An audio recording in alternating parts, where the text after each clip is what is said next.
So yeah, I think the Clippers are better than last year.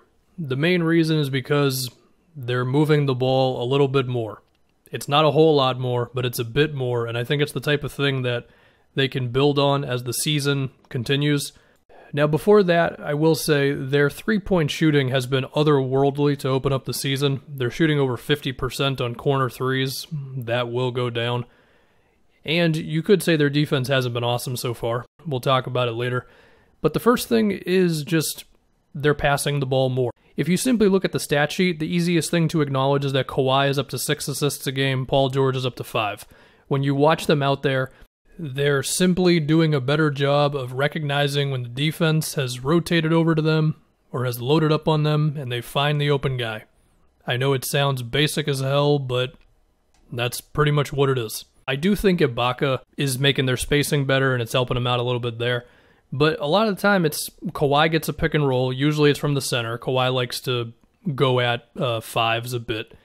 And he'll just spot the open guy, or he'll throw it out to Ibaka on the pop, or it's Zubac's rolling, or it's Morris in the corner or whatever, and it works. Similar thing with PG.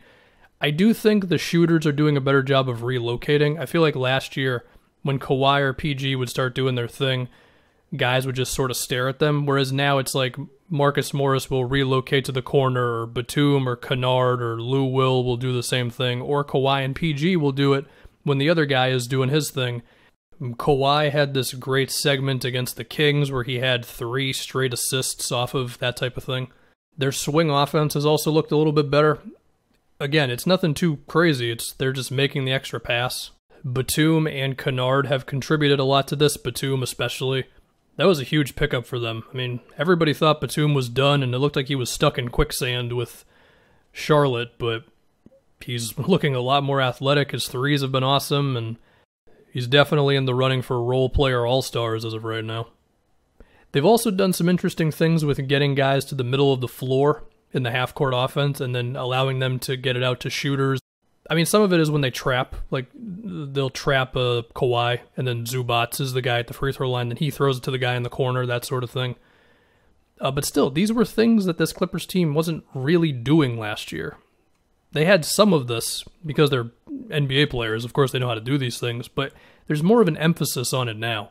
As far as off-ball action and stuff, PG is doing his normal pin-down plays and that type of stuff, but I feel like Kawhi is doing a little bit more of that as well. And the biggest example is if you watch the Bulls game, or just look at Kawhi's highlights from the Bulls game, when he was trading threes with Zach LaVine, they ran the same off-ball set for Kawhi like 3 or 4 times in a row. And it's not as if they never did that before, but I feel like it's just a little more of that this season. A little bit more variety in the offense. And I think the numbers to back this up, this season Kawhi has been assisted on 87% of his threes, whereas last year it was like 60%. Now, again, their three-point shooting has been nuts, and it will go down. I mean, you've got PG, who's shooting 51% from 3, Batum's at 42, Beverly's at 44, Kennard's at 52, Marcus Morris is at 50. Like, all that's going to dip down, but these guys are all still good shooters. I mean, there's still a little bit of a doubt with Batum if he falls back down to earth, but you expect those shooting numbers to still hold up pretty well.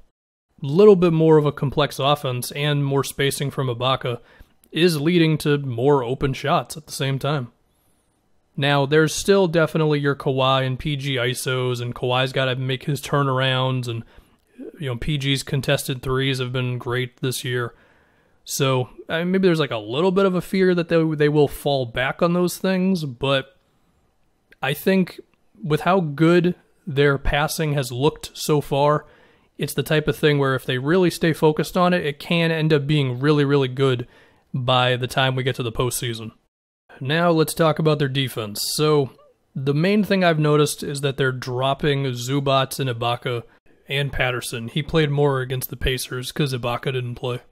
Even if they do that the whole season, I do trust that their defensive numbers will start to swing into the positive, but I'm a little fearful that in the postseason, that type of thing could get exposed.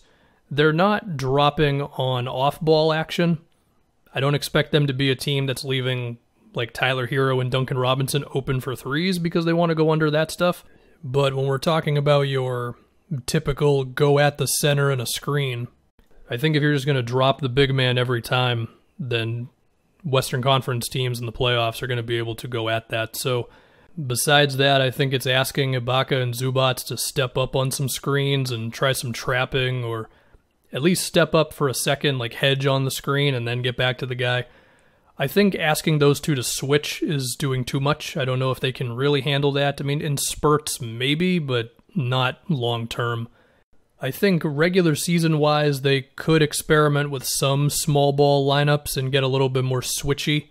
And they actually did run some of that against Indiana in the last game.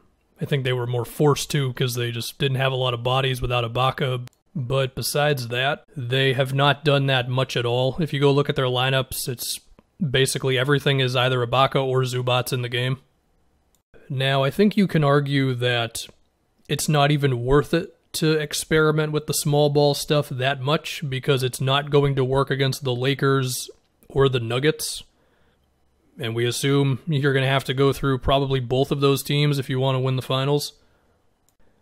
Granted, Denver still does not look great, and we're 13 games in now, so we'll see with them, but I'm just thinking of options for the Clippers defensively.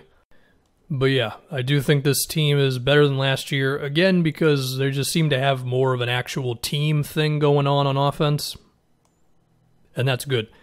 If we can think about any other moves or whatever this team could make, again, they don't have a lot of stuff, but you know, Lou Will is starting to get a little awkward on this team to me. He's averaging 9 points, he's shooting 8 times a game. He doesn't give you anything on defense, as we know. There's a chance that he's just kind of fallen out of being a real guy for this team. I think Batum has definitely been better than him so far. And we've seen Lou Will just not play well in the playoffs so many times. And I think it's to the point now this team needs to go in the direction of switchability, a lot of wings who can defend a bunch of positions, and just good defensive players all around. And I don't think they need Lou Will on offense, so we'll have to see. I mean, Lou Will makes $8 million. He isn't expiring, of course. And the Clippers do have these Pistons second rounders between 2024 and 26. So those could be some okay seconds if you gave a team a couple of those with Lou Will's 8 and maybe even Patrick Patterson's 3.8. You could get yourself another guy for this team. As far as what they should be looking for, I don't know. You could say they should just double down on more defensive wings, maybe go for PJ Tucker if he's available. We've seen those rumors. Maybe they should go for a guard, but one who's more pass first and better on defense. They're going to have to make it work with either dropping or asking Ibaka and Zubats to step up a little bit more on screens, and I think they can do it. And they've got all the good defenders around those guys who can switch and guard one-on-one, and then on offense, the ball's moving around a little bit more. Yeah, the shooting numbers are going to dip down, but even so, I think what they've done so far is pretty good. And yeah, they look good.